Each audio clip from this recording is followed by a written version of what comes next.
जय हिंद दोस्तों, मेरा यूट्यूब चैनल में आप लोग का स्वागत है। तो आज हम लोग एक और Indian coast guard, Indian navy, merchant navy और इंडियन एयरफोर्स का प्रैक्टिस सेट पढ़ेंगे, जिसमें टोटल चीज़ें जानेंगे। और उससे आपको ये भी जानकारी मैं आपको बताऊंगा कि अगर इसमें आप लोग प्रैक्टिस कर लेते हो तो मे भी इसी टाइप का क्वेश्चन पूछा जाता है। तो चलिए दोस्तों, हम लोग शुरू करते हैं। नंबर एक क्वेश्चन पूछा है 1200 का 12% क्या होगा। तो ये नॉर्मल क्वेश्चन है। 1200 का 12% निकालना है तो इस तरह 12 1 2 1 2 12 पर यहाँ हो गया 144। तो राइट आंसर हो जाएगा दोस्तों नंबर बी। और दोस्तों इसमें से मेरे से कुछ मिस्टेक हो जाए तो आप लोग कमेंट कीजिएगा, मैं सुधारने की कोशिश करूँगा। बोल रहा है 40 से 80 के बीच सभी आभाज्य संख्याएँ का योग कितना होगा। तो नॉर्मल है आभाज्य संख्या, तो 41 हो गया, प्लस 43 हो गया, प्लस उसके बाद आपका 44 45 46, उसके बाद आपका हो जाएगा 47, प्लस आपका हो जाएगा 53, प्लस आपका हो जाएगा 57 नहीं 57 19 57, तो 57 नहीं होगा, 59 हो जाएगा, उसके बाद 61 हो जाएगा, उसके बाद आपका हो जाएगा 71 और प्लस हो जाएगा 73 और प्लस हो जाएगा 79। तो सबको जोड़ देंगे दोस्तों, तो सबको जोड़ देंगे तो कितना आ जाएगा, तो 594, यानी that is the A is the right answer. ठीक है।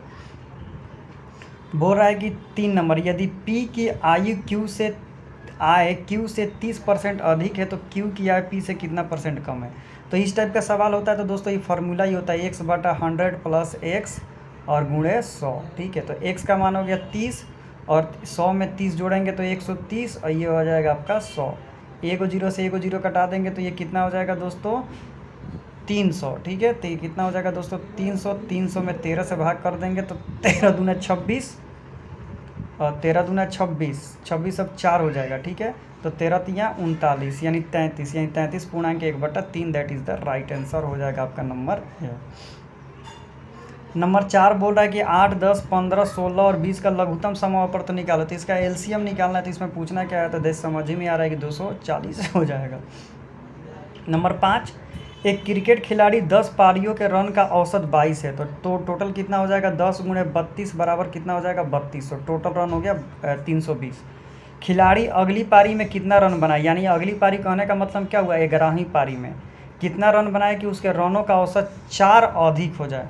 तो टोटल रन हो गया 320 और प्लस मान लेते हैं अगली पारी में 100 रन बनाएगा और टोटल 11 पारी हो गया तो कितना हो जाता है, तो 4 अधिक हो जाता है। तो पहले 32 था और 4 अधिक हो जाएगा तो 32 से 4 हो जाएगा 36। अब तिरछा तिरछी गुणा कर देंगे तो 11 में 36 से गुणा करेंगे दोस्तों तो कितना हो जाएगा, तो ये हो जाएगा 320 और प्लस x और 11 में 36 से गुणा कर देंगे, तिरछा तिरछी हो जाएगा 396। तो x का वैल्यू कितना हो जाएगा दोस्तों, तो 396 में से 320 को क्या करेंगे, घटा देंगे तो हो जाएगा हमारा राइट आंसर 7 यानी 76। तो 76 इज़ द राइट आंसर। आगे चलते हैं दोस्तों, नंबर 6 देख लेते हैं। नंबर 6 क्वेश्चन है, एक संख्या से 15 घटाने पर वह घटकर 80 रह जाती है तो उस संख्या का 40% क्या है। तो एक संख्या से 15 घटाने पर, तो x - 15 घटाने पर, देखिए ध्यान से समझिए, एक संख्या से 15 घटाने पर वह घटकर 80% हो जाती है तो 80% बटा में हो गया 100, दैट इज़ द राइट समीकरण। ठीक है।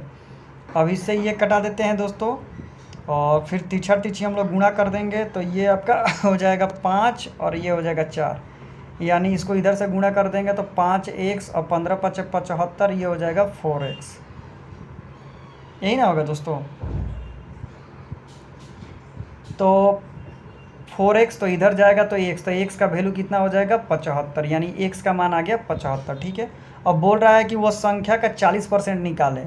तो 75 का हम लोग को निकाल देना है दोस्तों 40%, तो 40% निकाल देते हैं। 25 × 75, 25 × 4 = 100 और ये आपका हो गया 10 12 में, यानी that is the right answer हो जाएगा 30%। ठीक है। अब इसको तो हल करना है दोस्तों। तो ये समीकरण है, 8वीं क्लास में आपने पढ़ना है तो इसको आप लोग नॉर्मली हल कर लेंगे, इसको क्या टाइम वेस्ट करना है। अब ध्यान से समझिए, बोल रहा है कि यदि 8 वस्तुओं का क्रय मूल्य 16 वस्तुओं के विक्रय मूल्य के बराबर है तो लाभ या हानि ज्ञात करें। तो ये फार्मूला ही होता है दोस्तों, x - y और बट्टा में हो जाएगा आपका y और हो जाएगा 100। ठीक है। तो इस फार्मूला पर बनाएंगे तो 18 - 16 और बट्टा में आपका हो जाएगा y का मान हो जाएगा दोस्तों 16 और मल्टीप्लाई में हो जाएगा आपका 100। तो ये हो जाएगा 2 बट्टा में हो जाएगा 16 और बट्टा में हो जाएगा 100, ठीक है। तो इसको कटा देंगे, तो कटा देंगे तो नॉर्मली कितना आ जाएगा, यहाँ पर हो जाएगा 8 के पारा से कटा दीजिए, 8 दूना 16 और 8 के पारा से तो कटेगा नहीं, 2 के पारा 4 के पारा से कटा देते हैं, 4 चौके 16 और 25 चौका 100, ये आपका हो जाएगा 50 और 50 का चौथाई निकाल देंगे दोस्तों, तो 50 का 1/4 कितना हो जाएगा दोस्तों, तो इसका राइट आंसर हो जाएगा 12.1/2% की क्या हो जाएगी दोस्तों, तो इसकी आपकी लाभ हो जाएगी, ठीक है, क्योंकि 18 ज़्यादा है। अभी देखिए 9 क्लास में पढ़े हम लोग, बोल रहा है कि ये देखिए ये एक कोण है, ठीक है, कोण पर बोल रहा है कि ये केंद्र है, ठीक है, और यहाँ पर भी कोण है, यहाँ पर भी कोण है और इस तरह कोण बन रहा है, ठीक है, और यहाँ पर भी कोण है। यहाँ का जो मान है इसको मान लेते हैं हम लोग ए, इसको मान लेते हैं बी, इसको मान लेते हैं सी, इसको मान लेते हैं ओ। एक का मान दिया हुआ है यहाँ पर 150 डिग्री और दूसरा का मान 90 डिग्री, तो बोल रहा है कि ये जो कोण बनेगा कितना डिग्री बनेगा, तो जो ये कोण बनता है इस कोण का क्या होता है, तो आधा होता है, याद रखिएगा। तो सबसे पहले ये पूरा कोण बनेगा कितना, 360 डिग्री, 360 में से 150 और 90 जोड़कर घटा देंगे, तो 150 और 90 जोड़ेंगे दोस्तों, तो 150 और 90 हम लोग जोड़ देते हैं, तो ये आपका हो जाएगा 0 और ये आपका हो जाएगा 9 14 और 3, यानी ये आपका हो जाएगा 120। इसका मान आ गया 120 डिग्री, तो इसका मान आधा हो जाएगा यानी 60 डिग्री, राइट आंसर हो जाएगा 60 डिग्री। ये 9 क्लास में आप लोगों ने पढ़ा होगा, 60 degree is the right answer. Number 10 question है, यदि अरविंद 20 किलोमीटर प्रति घंटा की चाल से दौड़ रहा हो तो 40 मीटर की दूरी कितने समय में तय करेगा। तो बहुत ही अच्छा क्वेश्चन है। 20 किलोमीटर प्रति घंटा है तो इसको मीटर प्रति सेकंड में बदलने के लिए 5/18 से कर देंगे, तो 5/18 से करेंगे तो ये हो जाएगा 9, ये हो जाएगा 10, तो ये हो जाएगा 50, 50/9 यानी 50 मीटर 9 सेकेंड। तो कहने का मतलब हुआ कि देखिए हम लोग क्या निकालना है, तो समय निकालना है, तो समय निकालना है, तो कहने का मतलब है कि 50 मीटर की दूरी तय करता है 9 सेकेंड में, तो 1 मीटर की दूरी से करेगा 9/50 और 400 मीटर का निकालना है, तो इसमें 400 से क्या कर देंगे, गुणा कर देंगे, तो 1 0 से 1 0 करके 5×9 = 40, तो 9×8 = 72, यानी कहने का मतलब हुआ 9×8 = 72, तो 72 सेकेंड हुआ क्या 72 सेकेंड हुआ। तो 72 सेकेंड में क्या करना होगा, तो 72 में 60 से भाग कर देते हैं, तो हो जाएगा, ये हो जाएगा 30, ये हो जाएगा 36, ये हो जाएगा 15, ये हो जाएगा 18 और 3 के पारा से कटा देते हैं, 3 × 6 = 18 और 3 × 5 = 15, यानी 1.1/5 minute, that is the right answer, 1.1/5 minute. बोला कि निम्नलिखित संख्याओं का बहुलक ज्ञात करें, तो बहुलक तो आप देख ही के बता देंगे, जो ज़्यादा बार आएगा वो बहुलक हो जाएगा, तो इसमें 2 ज़्यादा बार आ रहा है, 1 2 3 4 बार, तो बहुलक हो गया। तो ये तो नॉर्मल क्वेश्चन है। एक्स तथा वाई एक कार को 1/8 दिनों में करते हैं, तो 1/x + 1/y बराबर हो गया 1/8। बोल रहा है कि अकेला उस कार को 12 दिनों में करता है, तो बी कितना दिनों में करेगा, तो 12 इसको में से घटा देते हैं, तो लघुत्तम इसका दोस्तों क्या हो जाएगा, तो 24, तो होगा 8 × 3 = 24 और 12 × 24 यानी 1/24 यानी 24 दिनों में करेगा, तो राइट आंसर हो जाएगा नंबर ए 24। ये एकदम नॉर्मल क्वेश्चन है, ठीक है, इसके लिए इसीलिए इसको हम छोड़ देते हैं, ठीक है, एकदम ही नॉर्मल क्वेश्चन है। ये दोनों का HCF निकालेंगे, ठीक है, और जितना आएगा HCF निकाल लेंगे और जितना आएगा तो ये दोनों को गुणा कर देंगे, ठीक है, ये दोनों को गुणा कर देंगे और गुणा करने के बाद जो HCF आएगा उसे भाग दे देंगे, तो टाइलों की संख्या आ जाएगी। और ये तो आप लोगों ने मैट्रिक क्लास में बनाया ही होगा, नॉर्मल तरीका से ये आपका बन जाएगा। और इसका आंसर भी मैं बता देता हूँ कि इसका आंसर आएगा number C is the right answer. Normal तरीका से आएगा, सबको साइन कॉस में बदल देंगे। देखिए ये 1/cos है तो cos 1/cot है, तो इसको क्या बदल देंगे, cos/sin, cos का cos cot को बदल देंगे cos/sin, तीसरे गुणा करेंगे, आंसर आ जाएगा, ठीक है। अब चलिए आ जाते हैं नंबर 15 पर, ठीक है। x² + 1/x² बराबर 7 है, तब x + y के धनात्मक मान के लिए x³ + इतना का मान निकालें, ठीक है। तो ये देखिए ये जो क्वेश्चन पूछा है, ये देखिए इसको क्या करना पड़ेगा, तो ये दोनों का हम लोग को सबसे पहले स्क्वायर निकालना पड़ेगा, तभी जाके हम लोग को क्या आएगा, आंसर आएगा। बोल रहा है कि x² + 1/x² बराबर 7 है, तब x + 1 के धनात्मक मान की सहायता से x³ + 1/x³ का मान निकालें। 7 है, इसका मान हम निकालेंगे तो राइट आंसर हम लोग का कितना आ जाएगा दोस्तों, तो राइट आंसर हो जाएगा 18। नॉर्मल है, आप निकाल सकते हैं स्क्वायर करके। बोल रहा किसी छात्रों को परीक्षा में निम्न अंक प्राप्त हुए, इन छात्रों का माध्यिका निकालें। तो सबसे पहले देखते हैं कि सम संख्या है कि विषम संख्या है। तो 1 2 3 4 5 6 7, तो 7 विषम संख्या है। तो विषम संख्या का माध्य होता है n+1/2। तो को है 7 और प्लस 1/2 तो हो जाएगा 8, तो 8/2 यानी 4, यानी चौथा पद ही माध्यिका का होगी। तो चौथा पद होगा 1 2 3 4 यानी 64। 64 इज द, अरे कैसे हो गया 1 2, अरे इसको घटते क्रम में भी तो सजाना पड़ेगा ना। तो इसको घटते क्रम में सजाएंगे तो क्या हो जाएगा 55, 64 और उसके बाद हो जाएगा 59, उसके बाद 73, यानी चौथा पद कितना हो जाएगा दोस्तों? तो चौथा पद हो जाएगा आपका 73। तो number C is the right answer. यदि दो समरूप त्रिभुजों के क्षेत्रफल का क्रमांशः 4 और 9 सेंटीमीटर, उनकी ऊंचाई क्या होगा? तो ये इसका स्क्वायर वर्गमूल कितना हो जाएगा 2 और इसका वर्गमूल हो जाएगा 3, यानी 2:3। नंबर 18 क्वेश्चन है 300 मीटर लंबी रेलगाड़ी एक बिजली के खंभे को 20 सेकंड में पार करती है, तो रेलगाड़ी की चाल कितना होगी?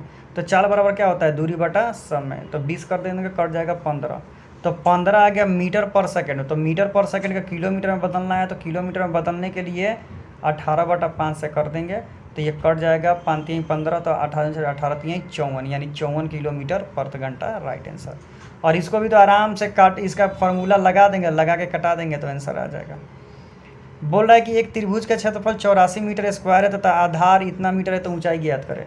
तो त्रिभुज का क्षेत्रफल क्या होता है 1/आधार गुणे 1/आधार गुणे 1/आधार, तो आधार को मान लेते हैं बी, ऊंचाई को मान लेते हैं h, और ये आपका हो गया 84, ठीक है। ये फार्मूला बनेगा। तो 1/2 आपका आधार दिया है 14 और h निकालना है, और ये दिया है 84, ठीक है। तो ये आपका कट गया 7 बार में, तो 84 कितना बार में कटेगा आपका? तो 84 को कटाएंगे हम, तो राइट आंसर इसका हो जाएगा कितने बार में? 12 बार में, 12 7 84, तो राइट आंसर हो जाएगा नंबर सी। तो दोस्तों हम लोगों ने मैथ कंप्लीट कर लिया। आप लोग से रिक्वेस्ट है कि यदि मैं इसमें से मैंने कोई भी चीज़ गलत पढ़ाया हो तो प्लीज़ आप लोग कमेंट कीजिएगा, ताकि मैं इसको सुधारने की कोशिश करूँ, ठीक है। चलिए अब आ जाते हैं सामान्य विज्ञान पर। सामान्य विज्ञान पर आ जाते हैं दोस्तों। नंबर 21 नंबर क्वेश्चन पूछा है, मानव में माँ के शरीर में भ्रूण का विकास कहाँ होता है? तो राइट आंसर हो जाएगा दोस्तों नंबर 1 गर्भाशय में। जीन शब्द का सर्वप्रथम प्रयोग किसने किया था? तो जॉनसन ने किया था। नंबर 23 ठोस अशुद्धियों के शुद्धिकरण के लिए निम्नलिखित में से कौन सी प्रक्रिया उपयुक्त नहीं है? माने ठोस में अशुद्धियों को शुद्धिकरण के लिए कौन सी प्रक्रिया नहीं होती है? तो आसवन प्रक्रिया द्वारा उसको हम नहीं कर सकते।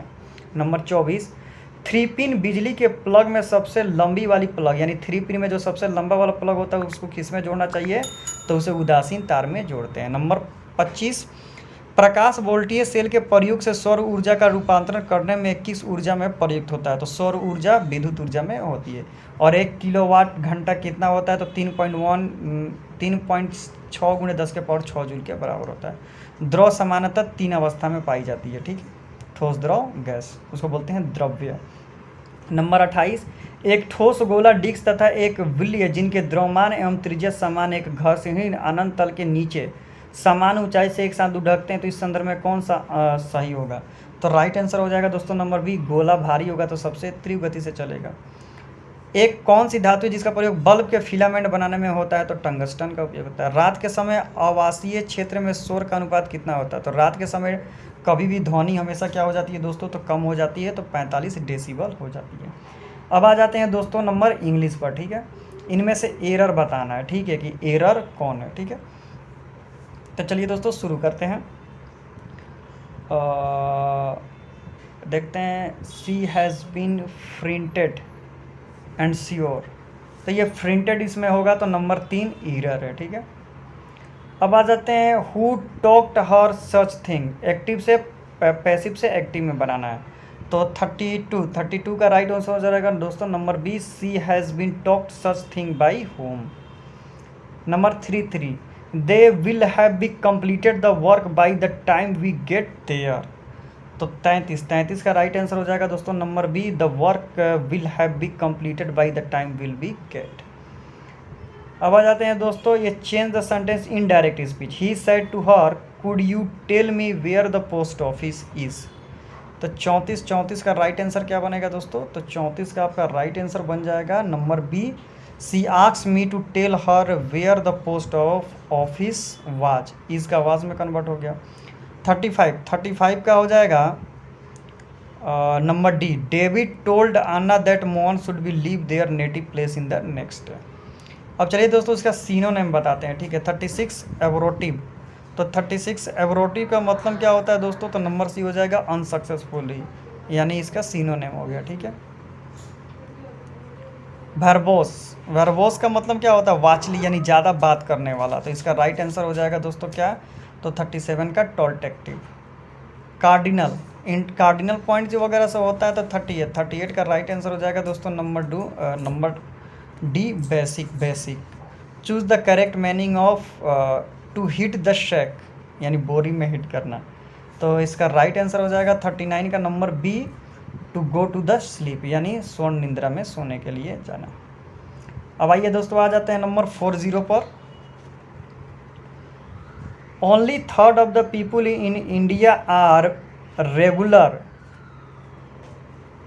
saving for their retirement, which does 33% of the work age respondents globally are the putting anything inside the letter, यानी राइट आंसर हो जाएगा दोस्तों नंबर बी।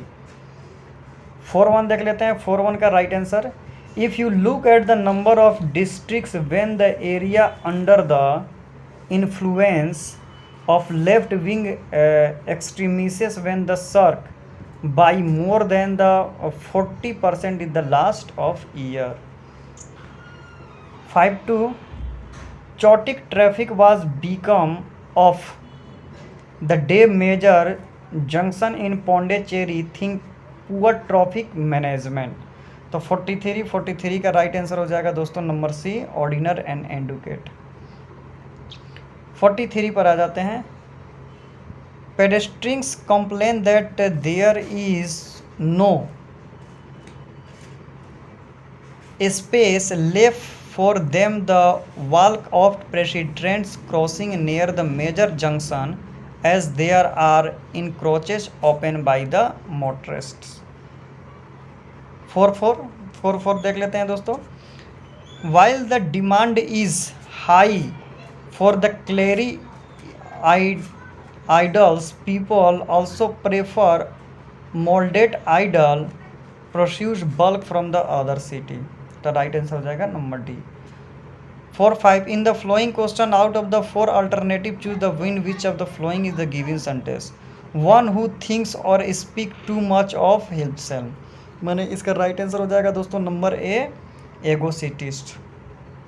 अब आ जाते हैं रीजनिंग पर। रीजनिंग में दोस्तों क्वेश्चन पूछा है दिए गए विकल्पों में संबंध चाहिए, लेखक का संबंध जैसे पुस्तक से है उसी प्रकार रचयिता का संबंध गीत से है, ठीक है।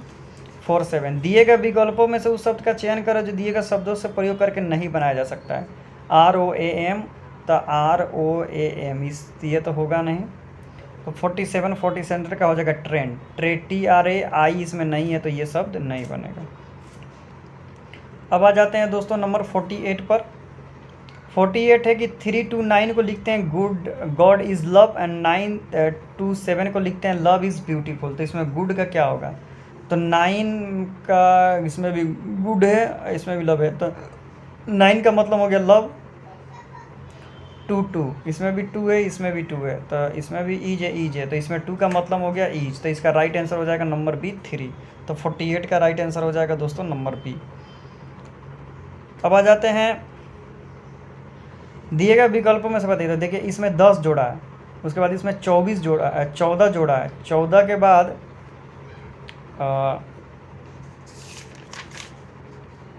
14 के बाद इसमें क्या जोड़ दिया है, तो 18 जोड़ दिया है, तो 18 के बाद इसमें 22 जोड़ दिया, तो 22 के बाद अब इसमें हम लोग क्या करेंगे 26 जोड़ देंगे, तो 26 जोड़ देंगे तो दोस्तों राइट आंसर हो जाएगा 98, तो 98 इज़ द राइट आंसर। अब चलिए आप देखते हैं इसमें क्या कर रहा है। 5 दूना 10 दो 12, 2 से गुणा करके 2 जोड़ दे रहा है, 12 दूना 24 2 26, तो 26 दूना 52 और 52 2 54, that is the right answer, ठीक है। 51 का राइट आंसर हो जाएगा नंबर ए पौत्र, यानी देवता पुत्र हो जाएगा। अब ध्यान से समझिए, निम्नलिखित में से कौन सी आकृति लड़कों, विद्यार्थियों और खिलाड़ियों के बीच संबंध को दर्शाती है, संबंध को इसमें से कौन दर्शाता है, ठीक है। तो 52 का राइट आंसर हो जाएगा, देखिए विद्यार्थी खिलाड़ी लड़को, तो लड़का भी है, विद्यार्थी भी है, खिलाड़ी भी है, तो ये इज़ द राइट आंसर। ये पासा वाला है, थोड़ा डिफिकल्ट है, आप लोग इसको बनाने की कोशिश कीजिएगा, ठीक है। अब इसमें तो मेरे को लग रहा है कि ये इज़ द राइट आंसर, ये इसको फिलअप कर देगा। इस सिचुएशन में क्या हो रहा है, तो ये एंटी क्लॉक घूम रहा है, एंटी क्लॉक वाइज घूमते जा रहा है और एक संख्या हट जा रहा है, इधर आ जा रहा है, इधर आ जा रहा है, इधर आ रहा है, तो एंटी क्लॉक में घूमेगा तो राइट आंसर हो जाएगा दोस्तों नंबर डी। अब आ जाते हैं जीके पर। ग्रैंड स्लैम खिताब निम्नलिखित में से किसे दिया गया था, तो 57, 56 का राइट आंसर हो जाएगा, 56 का राइट आंसर हो जाएगा नंबर सिंह लॉन्टेन। इसको भारतीय संविधान की 8वीं सूची किससे संबंधित है, तो ये भाषाओं से संबंधित है। रेमर मेगर पुरस्कार बहुत दफ़ा पूछता है कि ये किसे दिया गया था, तो आचार्य विनोबा भावे को दिया गया था। शेरशाह सूरी को शेरशाह ने शेरशाह की उपाधि किस युद्ध में धारण की थी, तो किस युद्ध में, तो चौसा के युद्ध में। अगस्त 2021 में भारत का सबसे अधिक ऊंचा वाला हॉर्नबिल गार्डन का उद्घाटन किस राज्य में किया गया था, तो राइट आंसर हो जाएगा उत्तराखंड में किया गया था। तो दोस्तों आज मैंने आपको 60 क्वेश्चन और करा दिया, तो इसमें कोई भी मिस्टेक हुआ हो तो प्लीज़ कमेंट कीजिए, मैं उसे सुधारने की कोशिश करूँगा। और चैनल पर नए हैं तो प्लीज़ चैनल को सब्सक्राइब कर दीजिए और लाइक कर दीजिए, और अपना अच्छा से Indian coast guard, Indian air force और इंडियन नेवी और मर्चेंट नेवी का प्रिपरेशन करते रहिए। तो thank you so much for watching this video. Thank you everyone.